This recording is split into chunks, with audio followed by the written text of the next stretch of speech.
Hi everyone. Tonight I want to talk about what makes a good boss. I have hired and terminated many employees, and even the ones I terminated, they still come up to me and tell me that I was the best boss they've ever had. So let me tell you what constitutes a really good boss. One that listens. One that realizes that all employees have family and they have family obligations. And I remember giving all of my employees annual leave and sick leave. I was very generous with that. I still have, like I said, employees that come up to me and they start crying because they realize just how good they had it with me. So you have to, a good boss realizes that employees have their own personal life, their own personal issues. You don't own that person. You can guide them through the time that you have them when they clock in. And you know, I always let them have, you know, if they were a little bit late once in a blue moon, that was okay. Everybody gets behind traffic or behind a combine or a school bus. You know, that's, you know, even if you do leave early.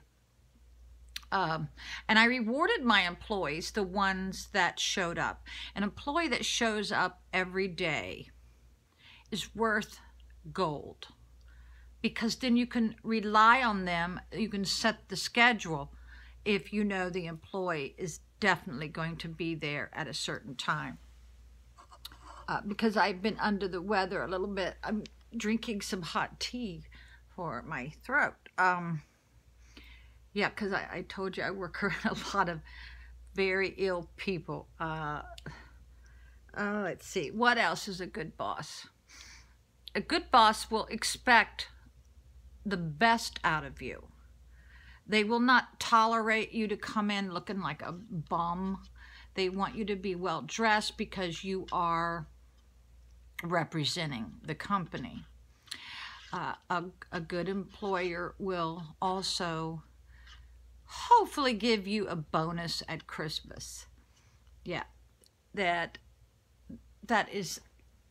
might be the only money that employee gets to buy their family something, you see. So excuse me. A good boss will understand if your babysitter falls out on you. Even the best employees, sometimes that happens, you know, where your babysitter's sick, then, you know, then what do you got to do? You have to be tolerant of certain issues that are beyond the employee's control. Let's see. What else was I good at understanding employees? Oh, here's one. You can't write up an employee if they don't know what they did is wrong. You have to give them a manual, you have to give them a handbook, you have to get them to read it and to sign it.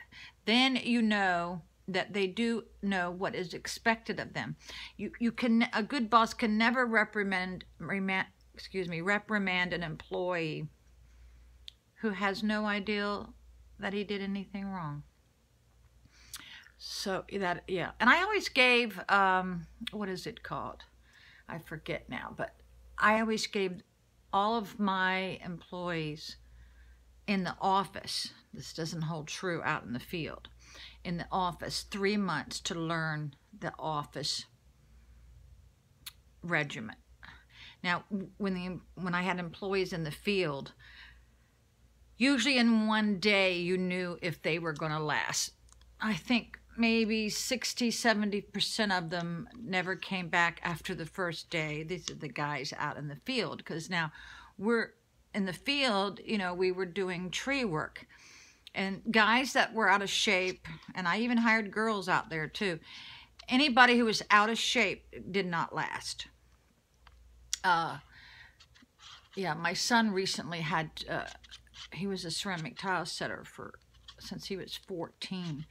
He had to, he went back in the tree business with his dad, and my son has got muscles where I didn't think you could get muscles. Yeah, you cannot be in the tree business and be the slightest bit lazy. So yeah, you weed them out. The only thing is with unemployment or the Wage and Labor Board, even that first day of employment, you still got to rake them across the withholding, because an employer can get in trouble for that. You know, also if they don't pay time and a half over 40.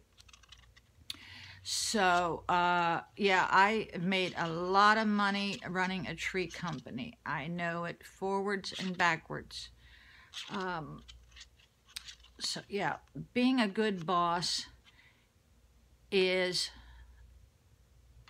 equal to what's in your bank account. That's how I looked at it, you know. Let's see. Oh, this is something that I'm dealing with right now with one of, your boss should never reprimand you in front of customers or other employees. This is so wrong. You take them aside, you take them into another room, and you talk to them in private. That is so demeaning to an employee to do that. They expect a certain amount of privacy. And there's so many new HIPAA laws about, you know, like a lot of guys would get cut with a chainsaw or get wounded. It's very crucial that they, of course, know CPR and that they know the proper procedures when you do have an open wound. You know what I mean? Cops have to do the same thing. Cops have to, you know, wear gloves, and correctional officers do too. But, yeah, a good employer is going to listen to your issues. I know a lot of bosses would never even think of cleaning a commode or doing menial labor. A good boss won't do anything that they wouldn't expect their own employees to do. You know, so I was not beyond doing menial tasks like scrubbing the floor. And most of the time I felt so bad I wouldn't even ask them. I would do that kind of stuff. So if you have a boss that is violating the, you know, over 40, or doesn't give you a handbook or a standard operational procedures manual, if you don't have a work description of what is your job duties, you need to get all that straight, you know. And yeah, so if you got any questions, you can comment at the bottom of this video. All right, bye.